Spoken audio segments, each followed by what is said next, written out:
Hello, everyone. So tonight I am going to show um, kind of what I discovered when just letting this dry and letting it sit for a day. You get a little bit more, um, I'm able to find a lot more in my paintings if I just let them sit and don't look at them. So right off the bat, um, right here we had there's some white paint and I tried to blend it and you can tell that I put a little too much water on it and it created this like ring. And what I saw from looking back on this ring is it actually looks like some trees kind of in the background. And so that's the first thing I noticed. And so when I think of that shape of trees, it kind of looks like a little hill with some trees on it and maybe a river flowing out. Now, if this is a set of trees and we've got a river, this yellow that I had dismissed earlier and said that it might not stay, I got a few little green blotches in it. It actually starting to look like birch trees. So paper birch trees in the fall, they have this bright yellow leaf. And so I'm going to just kind of roll with the image of some trees and some birch trees and maybe a river. And that is kind of what I am seeing with all of this. And so to start with, I'm going to actually mix up a little bit of dark green. And so remember, this green was created using the phthalocyanine blue and yellow, and then a little bit of white.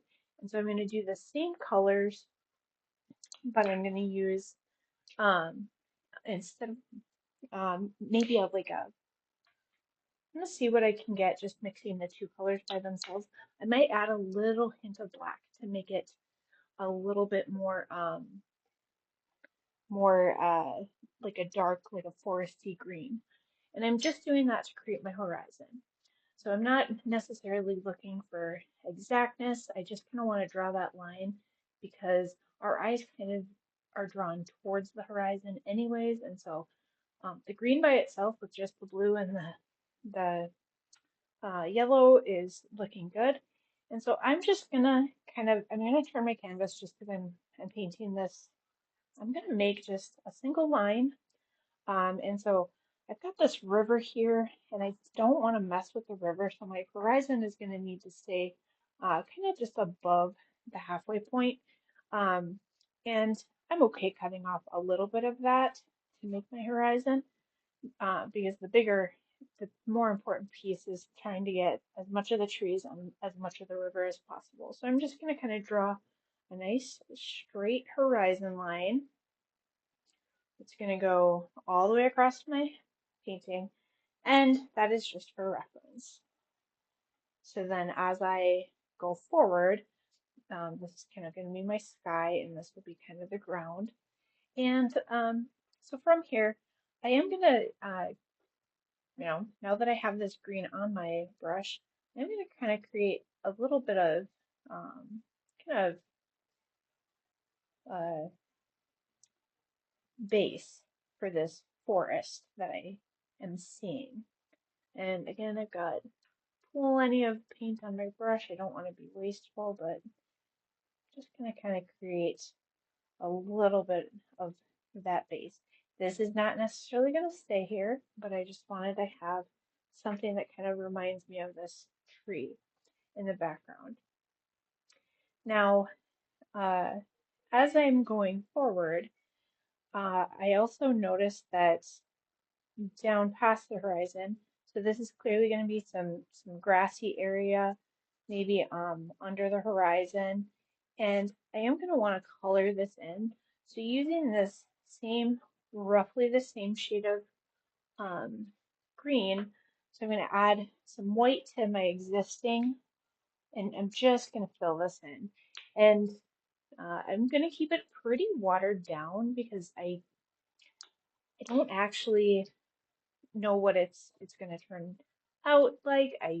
That is a newer area. It has nothing on it, and so I want to keep it as light as possible, just to make sure that I kind of stay open to some ideas that might pop up you know, as I'm painting, I don't want to, I still want it to be that intuitive idea. I don't have any sure ideas. Now this color turned out a little bit more olivey, but we're just gonna roll with it. Get some more water to get it soupy.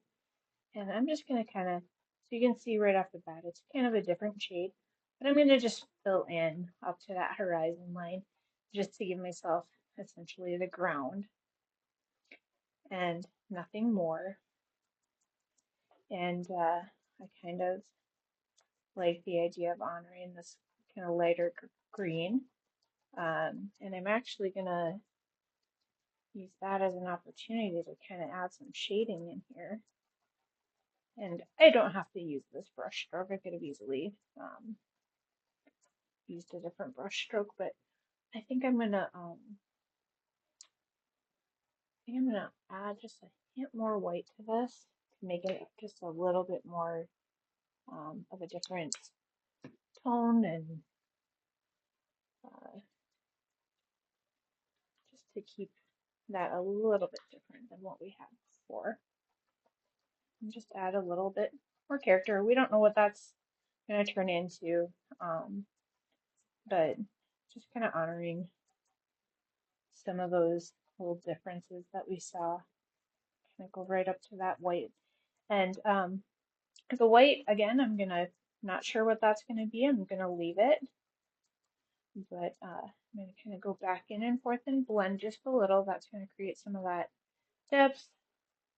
And I can see in here that I have some different things going on.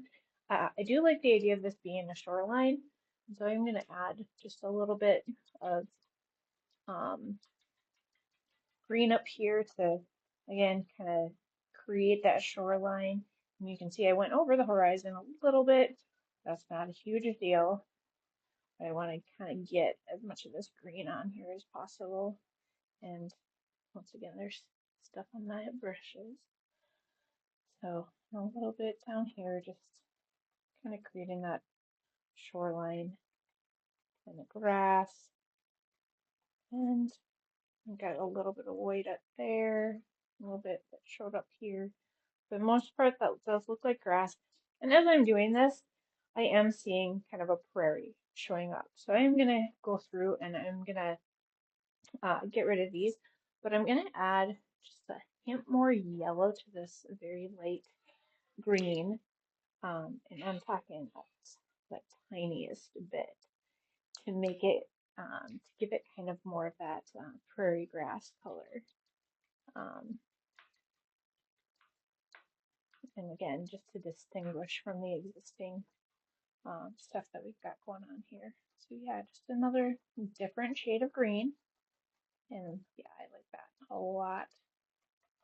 Adds just another layer. Again, I didn't have to necessarily use this brush stroke, but I do like this when I'm kind of trying to find those different things. And I do like this color a little bit. I'm going to add just a hint up here. There were some little white spots. I'm just adding some accents throughout. There's a little bit up here in the wet paint. And so that's just going to add a little bit of depth up there.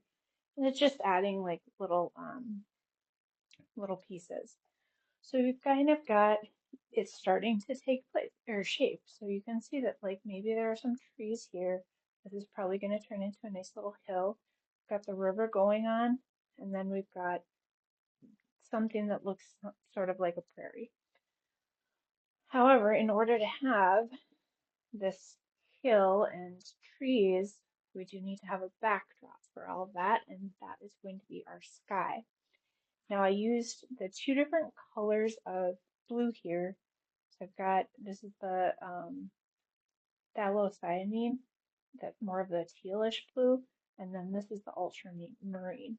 And so because the river is a bluish color, that means the sky reflecting it is also going to be blue.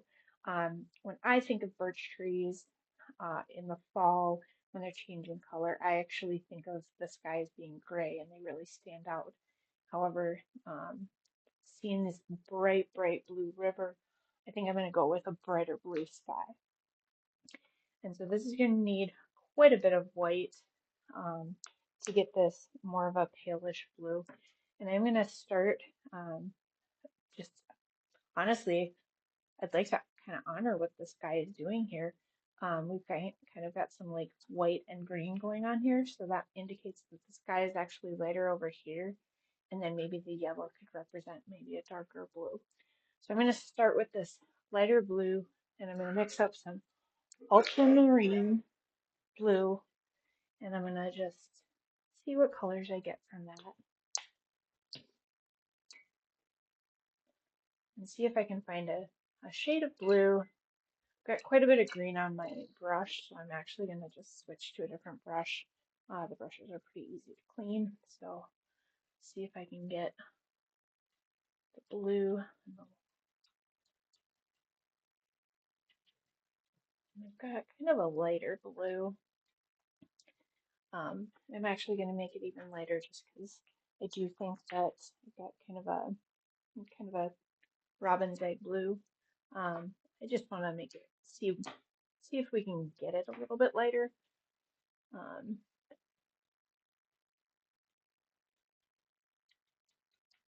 it doesn't really get much lighter than that. It's a lot easier to get darker than it is to get lighter. So I'm going to just start over here. I do think I'm going to have the trees kind of going up to this corner. So I'm actually going to start my sky kind of over here. And you can see I'm using a kind of a slanted brush stroke to kind of honor this transition as we go from the green to the blue.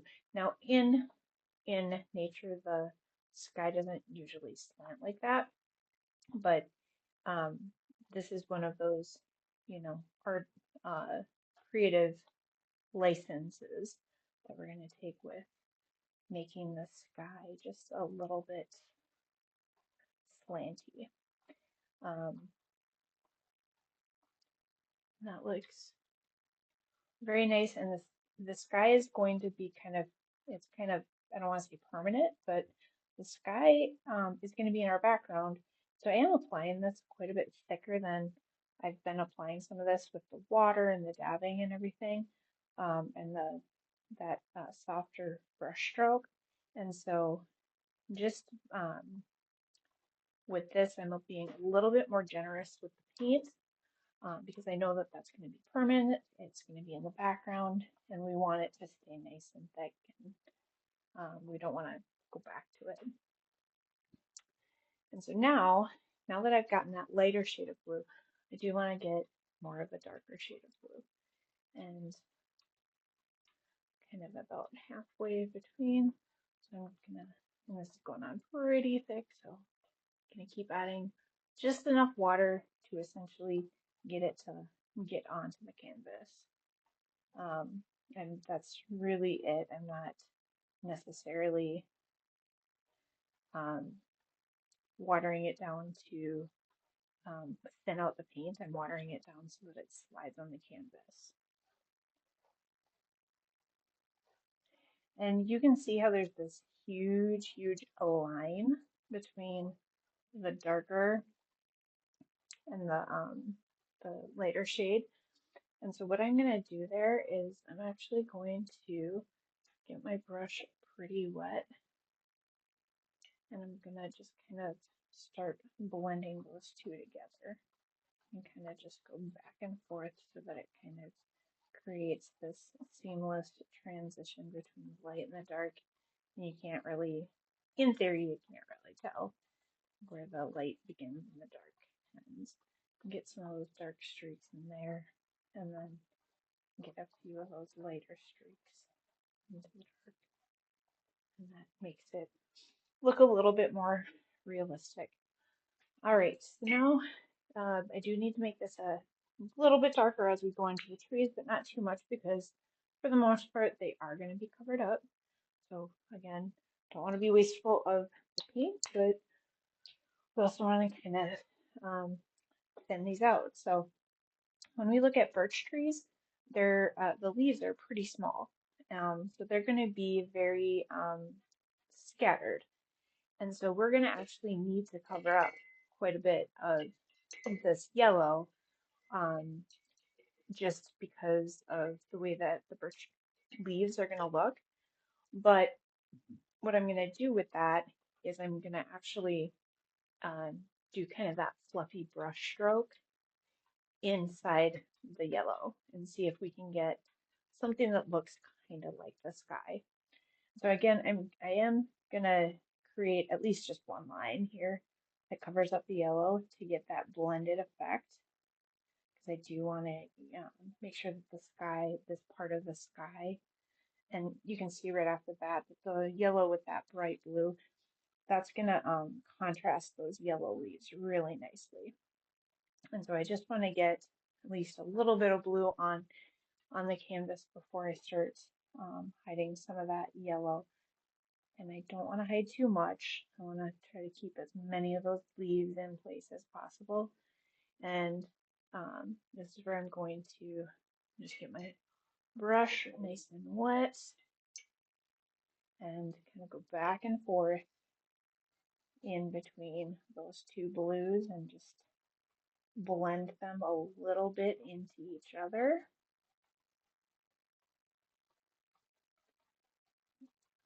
And to make that sky seem like it's just kind of seamlessly flowing into each other.